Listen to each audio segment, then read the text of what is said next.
Konnichiwa, yokoso irashaimase. Bref, bonjour à toutes et à tous et bienvenue dans cette 41e vidéo. Aujourd'hui, nous allons voir le parcours du célébrissime Tokugawa Ieyasu, mais d'un point de vue des châteaux liés à son histoire. J'ai déjà fait la même chose pour les tout aussi célèbres Oda Nobunaga et Toyotomi Hideyoshi. Je vous mets les liens en description si vous ne les avez pas encore vus. Aussi, Tokugawa Ieyasu sera lié à un nombre très important de châteaux et il est impossible de tous les citer. Je resterai donc sur les principaux, ce qui en fait déjà un bon paquet, vous allez voir. D'ailleurs, j'ai décidé de diviser son histoire en deux vidéos.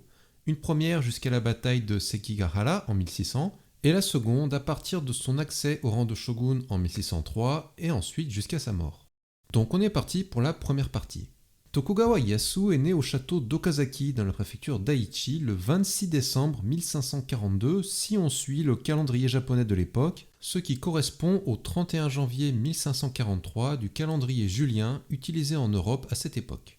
Il naît sous le nom de Matsudaira Takechiyo et est d'ailleurs l'héritier du clan. Il changera de nom plusieurs fois pour finalement prendre celui que l'on connaît tous en 1566, donc 24 ans plus tard. En 1549, il deviendra l'otage du daimyo Imadegawa Yoshimoto à l'âge de 7 ans. C'est son père qui le donna en otage comme sorte de garantie pour recevoir son aide contre l'invasion d'Oda Nobunaga de la région de Mikawa, fief du clan Matsudaira. Il déménagera donc au château connu aujourd'hui sous le nom de Sumpu dans la préfecture de Shizuoka, mais on aura l'occasion d'en reparler un peu plus tard. Puis, en 1560, Imadegawa Yoshimoto décède pendant la bataille de Okehazama et Ieyasu retrouve donc sa liberté et retourne au château d'Okazaki dont il deviendra le seigneur. Ce sera son premier château possédé à l'âge de 18 ans. Ce château d'Okazaki est donc le premier château possédé par Tokugawa Ieyasu et est aussi le lieu de sa naissance. De nos jours, on retrouve des reconstructions en béton dont le Tenshu, des portes et des yagolas.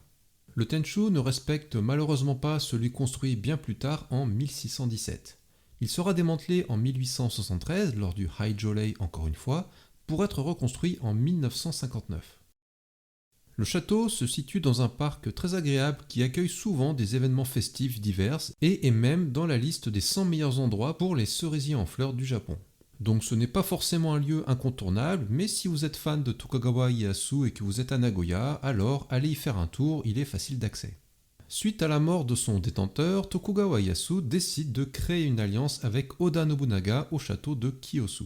Il sera sous les ordres d'Oda Nobunaga à partir de là et participera à une large majorité de ses batailles. On notera notamment la prise du château de Yoshida en 1564, de Tahara en 1565, puis de Kakegawa en 1568. Il prendra officiellement ses quartiers dans son nouveau château à Hamamatsu en 1570.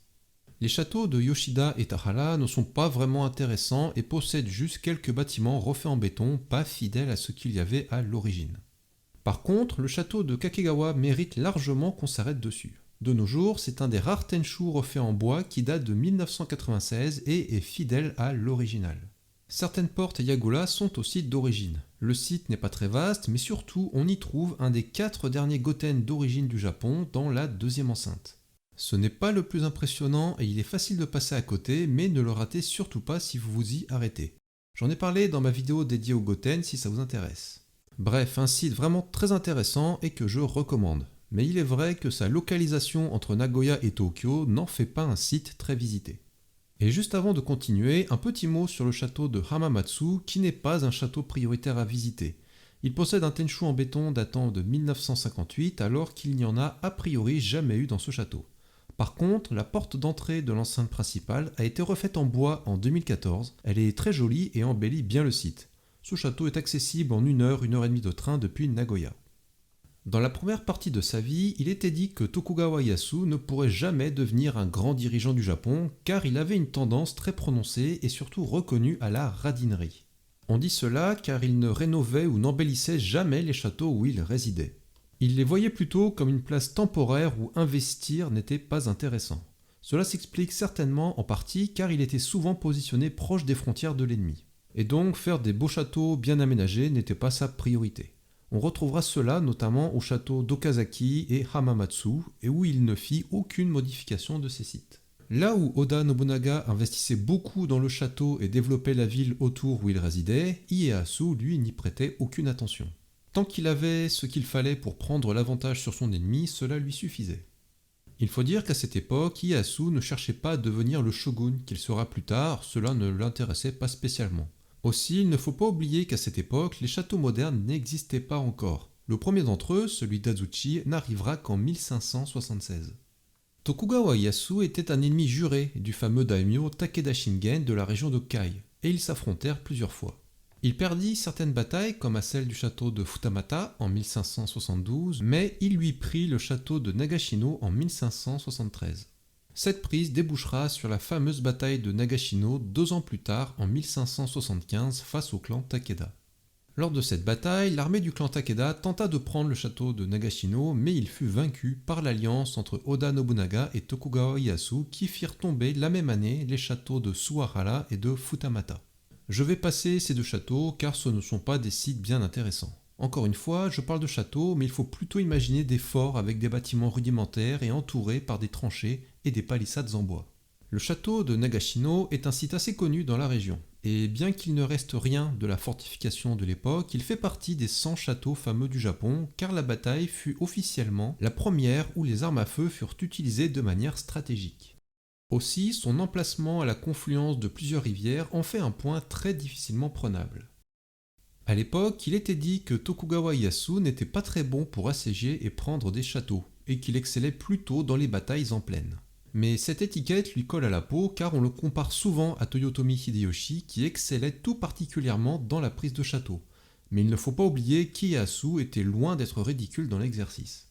Ensuite, il est intéressant de voir que même si la façon d'utiliser et de concevoir les châteaux était très différente entre Oda Nobunaga et Tokugawa Ieyasu, ils ont tout de même gardé la même façon de procéder en occupant le château le plus en bordure de leurs frontières pour étendre leur territoire.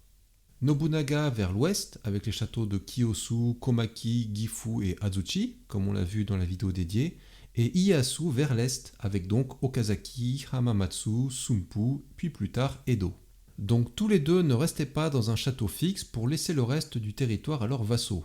Et cette façon de faire cassait un peu les codes des grands autres daimyo de l'époque comme Takeda Shingen ou alors Uesugi Kenshin par exemple. Ensuite, en 1583, il se déplacera au château de Komoro pour créer une alliance avec le clan Hokujo. Il tentera de prendre le château de Ueda en 1585, mais sans succès, puis il prit ses quartiers au château de Sunpu la même année. Je reviendrai sur le château de Sunpu dans la seconde vidéo, mais laissez-moi vous dire un petit mot sur les châteaux de Komoro et Ueda. Ces deux châteaux sont situés dans la préfecture de Nagano et ne sont pas très faciles d'accès, mais possèdent pas mal de bâtiments d'origine. Les tourrettes Yagura du château de Ueda sont d'origine, seule la porte est qui connecte les deux tourrettes a été refaite en 1994 à partir d'anciennes photos, donc très proches de l'original. Ce château n'a jamais possédé de Tenchu par contre. Le château de Komoro possède lui des portes d'origine dans un style assez particulier. Le site possède un socle qui accueillait un Tenchu de visiblement 3 étages. Lors de ma visite, j'avais été impressionné par les douves naturelles qui bordent une partie du site. Et pour info, il y a un petit zoo à proximité.